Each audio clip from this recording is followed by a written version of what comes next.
So we met when we were going through our first adoption process, and then it was through our second adoption journey. We were kind of walking alongside it together, and after that, we wanted to plug in somewhere, and nobody could use us because we were stay-at-home moms with a bunch of kids.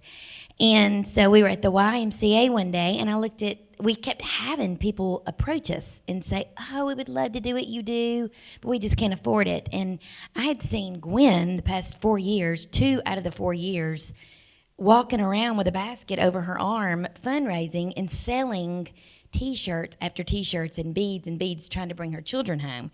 And after a while, it got a little bit frustrating, and I looked at her. We were on the ellipticals, actually, and I looked at her and I said, Gwen, why don't you help some of these people fundraise for their adoption so they'll quit approaching us at the YMCA and telling us that they would like to adopt, they just can't afford it. And of course, my first response was, well, I'll be glad to do that if you'll help me.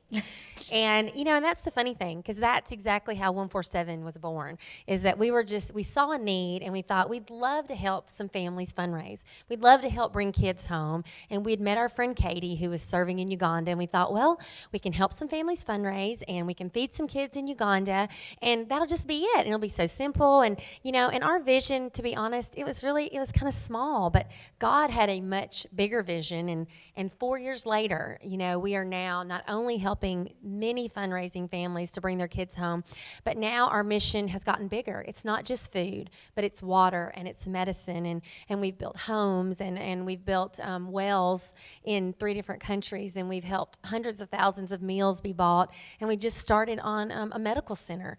So God took our little dream of just helping, and he made it into his vision.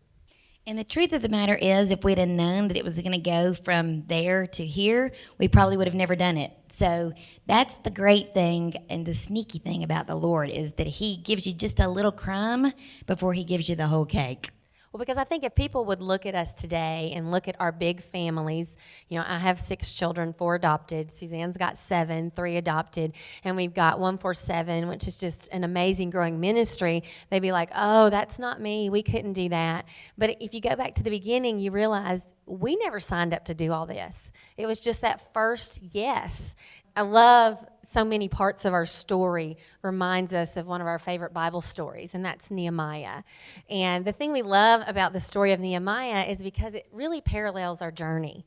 Nehemiah was working in the palace. He wasn't a contractor. He wasn't a builder. He wasn't even a day laborer.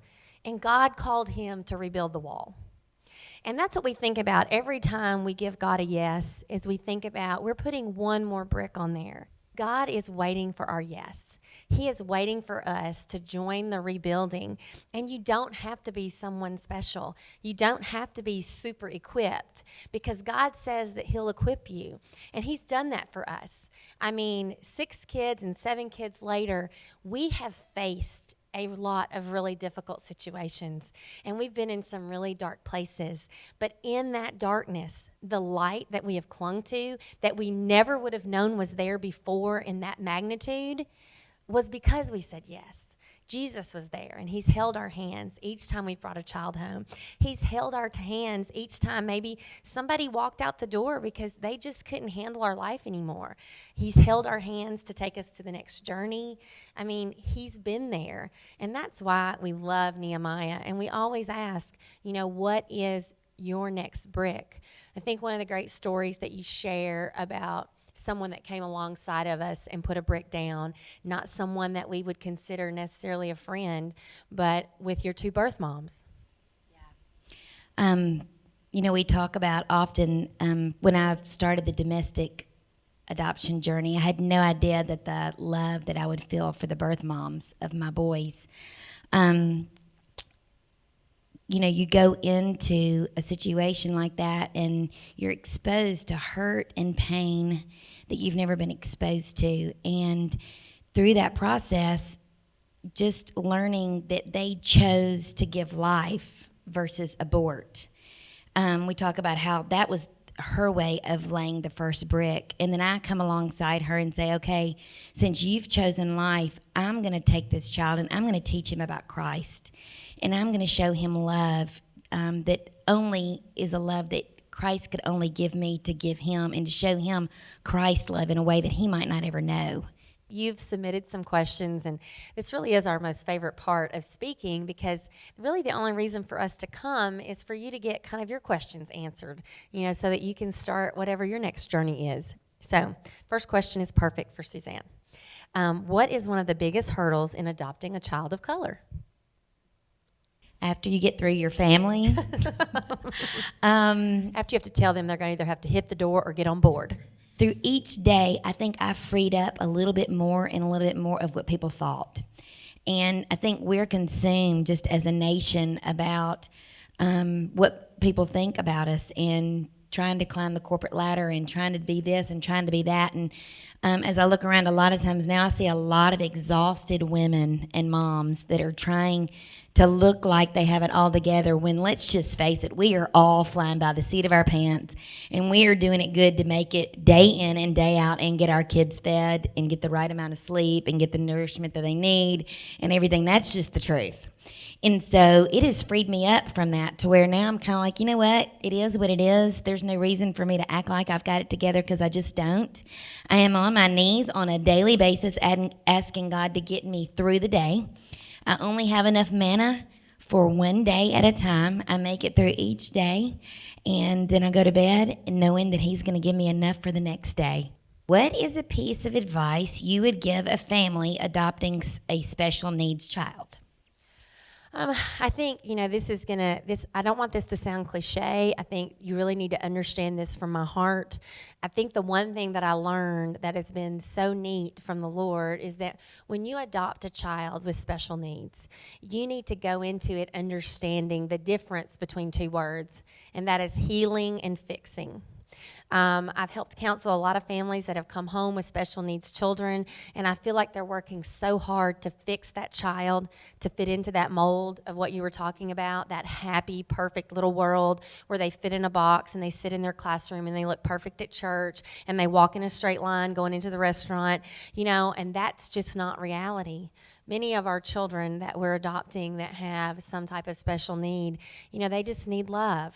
They need to heal on the inside. They have many scars and many wounds. And I think that's been the most joyful thing for me, is to watch me give that love and to pour out that love in that day. And like Suzanne said, I'm focusing on today. I'm not looking 18 months ahead of time. I'm not even looking at tomorrow, because there are days when we're like, I couldn't make it through today if I knew that I had to do this for the next year. God says, I am with you today. With such a large family, how do you get out the door, do the laundry, etc.?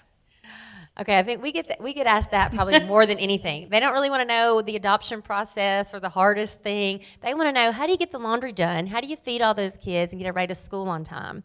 Well, the funny thing is we have different opinions on that, and we do it differently, which is kind of fun. I'm of the philosophy, my kids dress like Punky Brewster. I don't care what you put on. If you can dress yourself, you're good to go. Just go grab it out of the laundry baskets. It's clean. It's not going to be folded most days, because there's just not enough time.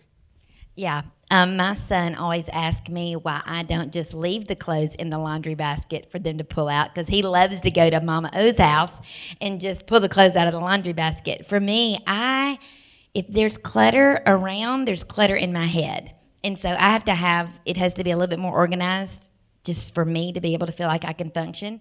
But the fun thing is that each family has to find their own rhythm. I think one thing we've always told people, because we have a lot of people that read our blogs, and they just think, oh, I'd love to have a family just like yours. And what you need to figure out is what does God want your family to look like, and what does He want your laundry routine to look like, and your grocery shopping to look like, because we're all different.